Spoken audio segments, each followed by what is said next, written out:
What's up, again there, guys? Brian here, D3 Topics Gamer, here to give you another episode of my weekly Q&A, or answer a series of questions that have sent me over the past week. For this particular episode, we have about 3 questions for this video. There were a number of questions that I was able to answer in the comment section of the last video, so if you don't hear them in the video or you haven't been notified, you'll know where to look. So, like always, before we start, if you do happen to enjoy this video by the end, please do not forget to like, share, and subscribe to keep track of me and all my future videos coming out in the month of March. So, starting off with the first one, which comes from, all these are regulars, and there was no new ones. But this one comes from Shadow Desus Gaming, and you want to know, which do I prefer, Harry Potter or Star Wars, and why? Well, I think I'd go with Star Wars now. I may have grown up with Harry Potter, but that was in a very narrow, focused storyline that wasn't too expansive. And even with what they're doing in the Fantastic Beasts, that is still relatively narrow compared to Star Wars, which is very, very expansive with a lot more characters I'm much more invested into. I can't really say that about Harry Potter. Like, if I had to choose, would I rather want to be like a wizard or a Jedi or a Sith? Definitely Jedi or a Sith would be way better than just being a wizard. So, yeah, overall, I definitely say I'm, at this point, a bigger Star Wars fan, despite the direction that Disney is taking it and the mistakes that they've been making. There's still more good in Star Wars than overall my experience with Harry Potter. Despite the fact that I'm a big fan of Harry Potter and I grew up with it, but yeah, I would still prefer Star Wars. Now this next question made no sense to me at all, but it came from Zach Tarf. And you want to know, do I think they wasted the rivalry between Chris and Jake? I'm going to stop you right there. There's no rivalry. I don't know where you got that idea. These two have met once. That is not a rivalry. Okay, so Chris killed Jake's biological father, who didn't even know he existed, nor did he care. That is not a rivalry. So stop it right there. Would I have wanted Jake to have been manipulated by Alex Wesker? No. Alex Wesker didn't. Alex Wesker? No. That didn't even know Jake exists. No one knew Jake had existed. I mean, that came out of nowhere for me. I mean, they could have removed that, and I don't think the game would have changed at all. But back to your question. Manipulated by Alex Wesker into trying to kill Chris and Jill, and then fight Chris and Jill, have to choose what to do with him. What do you think they would do? No. There's so many things wrong with this question. Number one, as I said earlier, there is no rivalry.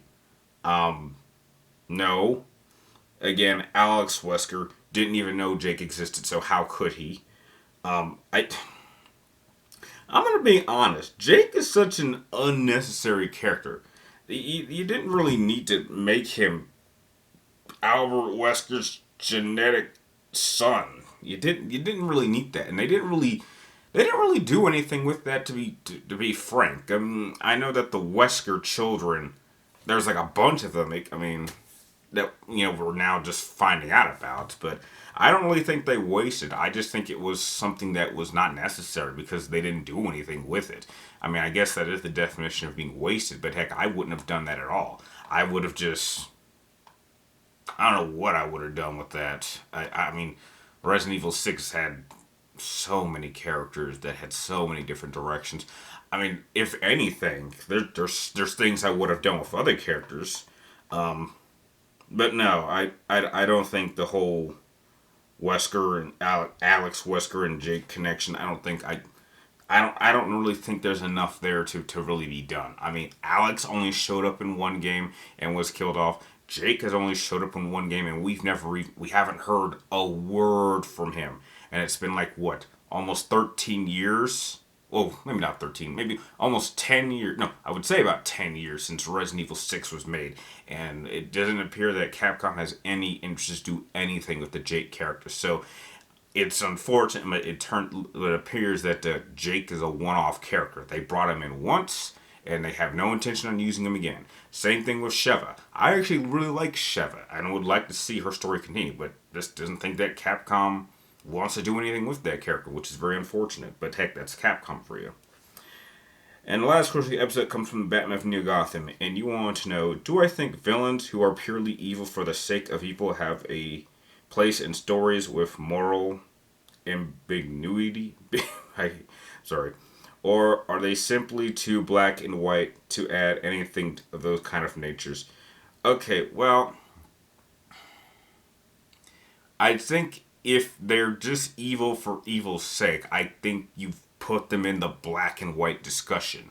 Now, if you have people who are feel like they're evil because something happened to them, or they feel like they have no choice, those are the ones that you could have a lot of depth with.